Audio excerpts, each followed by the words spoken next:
দেশ বিদেশের খবর, ঘটনা প্রবাহ, বিশ্লেষণ, অনুসন্ধান বা অনুধাবন নিয়ে people's voice station. People's voice স্টেশনের পক্ষ থেকে সবাইকে শুভেচ্ছা এবং স্বাগত জানাচ্ছি সুমন নূর।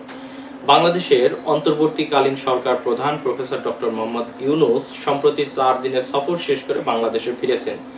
অন্তর্বর্তীকালীন সরকার প্রধান হিসেবে রাষ্ট্রীয় সফরের বড় একটি অংশ জুড়ে আলোচনায় ছিল বিএনপির ভারপ্রাপ্ত চেয়ারম্যান তারেক রহমানের সাথে সেখানকার যৌথ বৈঠক। তারেক রহমান এবং ডক্টর ইউনূসের এই যৌথ বৈঠকের মধ্য দিয়ে বাংলাদেশের রাজনৈতিক যে সংকট সেটি অনেকটাই দূর হয়েছে বলে মনে করেন বিশ্লেষক এবং রাজনৈতিক নেতৃবৃন্দ। বাংলাদেশের সাধারণ মানুষের মধ্যেও এর প্রতিক্রিয়া লক্ষ্য করা যায়। যতটুকু আলোচনা আছে ঠিক পাশাপাশি ততটুকু কিন্তু সমালোচনায় রয়েছেন অন্যান্য রাজনৈতিক দলগুলো, বিশেষ করে বাংলাদেশের জামাত ইসলামী তীব্রভাবে কিন্তু এই বৈঠকের সমালোচনা করেছেন এবং তাদের পক্ষ থেকে অসন্তোষ প্রকাশ করা হয়েছে। জামাত ইসলামের পক্ষ থেকে যেটি বলা হচ্ছে যে বাংলাদেশের অন্তর্বর্তীকালীন সরকার নিরপেক্ষ সরকার হিসেবে তাদের যে অবস্থান, বিএনপির সাথে যৌথ বৈঠক এবং যৌথ বিবৃতি বা যৌথ সংবাদ সম্মেলনের মাধ্যমে দিয়ে মূলত অন্তর্বর্তীকালীন সরকার তাদের নিরপেক্ষতা হারিয়েছে। একইভাবে বাংলাদেশের গণঅভ্যুত্থানে নেতৃত্ব দানকারী ছাত্র সংগঠন ছাত্র সংগঠন ছাত্রদের দ্বারা পরিচালিত যেটি বাংলাদেশের জাতীয় নাগরিক পার্টি তথা এনসিপির নেতৃবৃন্দ তারাও কিন্তু তীব্র সমালোচনা করছেন। এনসিপির পক্ষ থেকে বরাবরই যেটি বলা হচ্ছিল যে তারা অবশ্যই নির্বাচনের পক্ষে, কিন্তু নির্বাচনের আগে তাদের যে জুলাই সনদ বাস্তবায়ন বা জুলাই সনদ কার্যকর করা, বিচার এবং সংস্কার এই কাজগুলো সম্পূর্ণ করে তারপরেই নির্বাচনের তারিখ নির্ধারণ করতে হবে। কোনোভাবেই নির্বাচনের তারিখ নির্ধারণের আগে এই কাজগুলো অসমাপ্ত রাখা যাবে না। ছাত্রদের দাবি বা গণঅভ্যুত্থানের নেতৃত্ব দানকারী ছাত্র সংগঠন এবং জামাত ইসলামের এই দাবিকে উপেক্ষা করে অন্তর্বর্তীকালীন সরকার প্রধানের বিএনপির যিনি প্রধান রয়েছেন ভারপ্রাপ্ত চেয়ারম্যান তার সাথে এই বৈঠকের কড়া সমালোচনার পর যখন উনি দেশে ফিরেছেন ঠিক তার 2 দিন পরেই সোমবার বাংলাদেশের ঢাকা দক্ষিণ সিটি কর্পোরেশনের মেয়র হিসেবে নিজ দায়িত্বে আসন গ্রহণ করলেন বা একটি মতবিনিময় সভায় প্রধান অতিথি হিসেবে শপথ ছাড়াই অংশগ্রহণ করেছেন দক্ষিণ সিটি কর্পোরেশনের যিনি আদালত থেকে রায়প্রাপ্ত হয়েছেন ঢাকা অবিভক্ত ঢাকা সিটি কর্পোরেশনের মেয়র সাদেক হোসেন খোকার পুত্র এবং যিনি একই সাথে বিএনপির শীর্ষস্থানীয় নেতা ছিলেন সেই সাদেক হোসেন খোকার পুত্র ইশরাক হোসেন, যিনি সোমবার দায়িত্ব গ্রহণ ছাড়াই শপথ অনুষ্ঠান ছাড়াই সিটি কর্পোরেশনের একটি সভায় বর্জ্য ব্যবস্থাপনা কর্মকর্তা কর্মচারীদের সাথে আলোচনা সভায় অংশগ্রহণ করেন এবং সেখানে লক্ষ্য করা যায় তাকে ফুল এবং ক্রেস্ট দিয়ে শুভেচ্ছা প্রদান করেন সিটি কর্পোরেশনের নেতৃবৃন্দ বা সিটি কর্পোরেশনের কর্মকর্তা কর্মচারী। ইশরাক হোসেনকে ফুল দিয়ে ফুলের শুভেচ্ছা ক্রেস্ট দিয়ে বরণ করা অথবা প্রধান অতিথি হিসেবে আসন গ্রহণ করায় বাংলাদেশের জনগণের মধ্যে মিশ্র প্রতিক্রিয়া লক্ষ্য করা যাচ্ছে।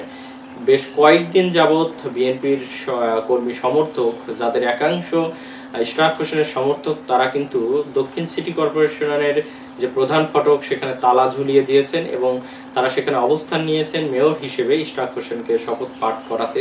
যদিও সরকার বারবার বিলম্ব করছেন, তবে ইশরাক হোসেন কিন্তু ঘোষণা দিয়েছিলেন যে তাকে যদি মেয়র হিসেবে শপথ পাঠ করানো না হয় তবে তিনি নিজেই শপথ গ্রহণ করবেন এবং সিটি কর্পোরেশনের স্বাভাবিক কার্যক্রম পরিচালনা করবেন।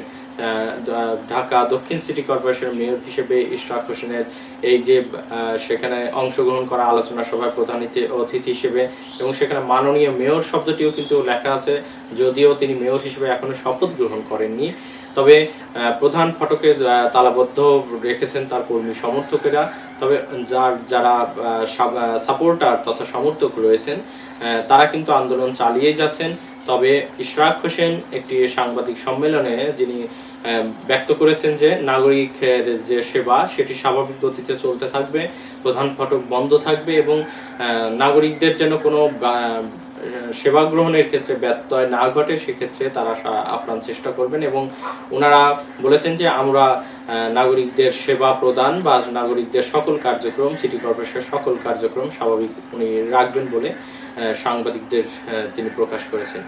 কিন্তু মেয়র ইশরাক হোসেনের এই শপথ গ্রহণ নিয়ে বারবার কেন সরকার বিলম্ব করেছে সে বিষয়ে সুস্পষ্ট ব্যাখ্যা না করা গেলেও বা সুস্পষ্ট ব্যাখ্যা না পাওয়া গেলেও স্থানীয় সরকার উপদেষ্টা আসিফ মাহমুদ সজীব ভুঁইয়া বেশ কিছুদিন আগে সোশ্যাল মিডিয়া তথা ফেসবুকে কিন্তু বেশ কয়েকটি কারণ উল্লেখ করেছেন যে কেন তাকে মেয়র হিসেবে শপথ পাঠ করানো হচ্ছে না। তার অন্যতম একটি কারণ হচ্ছে নির্বাচনী ট্রাইব্যুনাল যে রায়টি প্রদান করেছে তাকে মেয়র হিসেবে ঘোষণা করেছে, তার সাথে নির্বাচন কমিশন বা বাংলাদেশের প্রচলিত আইনের কিন্তু যে ব্যত্যয় রয়েছে সেটি কিন্তু ভায়োলেট করেই তাকে নির্বাচন ট্রাইব্যুনাল মেয়র হিসেবে ঘোষণা দিয়েছে। একই সাথে মেয়র হিসেবে তিনি কতদিন দায়িত্ব পালন করবেন বা মেয়র পদের মেয়াদ শেষ হচ্ছে কিনা সে বিষয়ে সুস্পষ্ট ব্যাখ্যা পাওয়া যায়নি।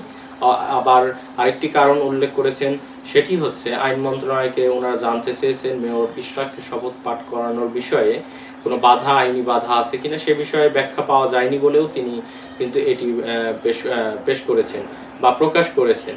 মেয়র ইশরাক হোসেনের এই যে মেয়র হিসেবে শপথ নিতে সরকারের অসহযোগিতার বিষয়ে বারবার দোষারোপ করে আসছেন বিএনপির একাংশ নেতৃবৃন্দ।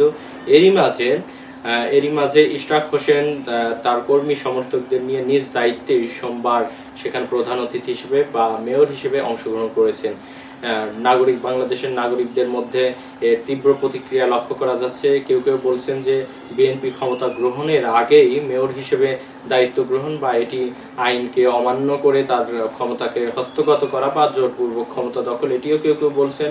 অপরদিকে বিএনপির অন্য অংশের সমর্থকরা বা সাধারণ মানুষের একাংশ তারা কিন্তু মনে করছেন যে যিনি ভোটে নির্বাচিত হয়েছেন, জনগণ যাকে ভোট দিয়ে নির্বাচিত করেছেন, যিনি আওয়ামী লীগের প্রার্থীকে পরাজিত করার পরেও কারচুপির মাধ্যমে যিনি সেই সময় মেয়র ছিলেন শেখ ফজলে নূর তাপস, তার বিরুদ্ধে তিনি আদালতে মামলা করার পর রায় পেয়েছেন বা রায়ের বিরুদ্ধে যে আপিল করা হয়েছিল সেই আপিলটিও কিন্তু খারিজ হয়ে যায়।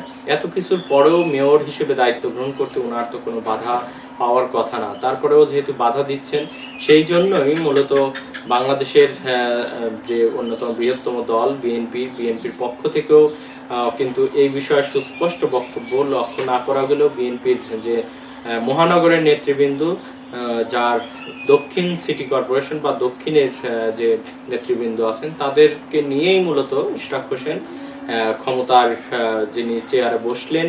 তবে এই বিষয়ে সাধারণ নাগরিকের কি মন্তব্য সেটি জানাতে পারবেন। পিপলস ভয়েস স্টেশনের সাথে যারা সংযুক্ত আছেন তাদেরকে ধন্যবাদ।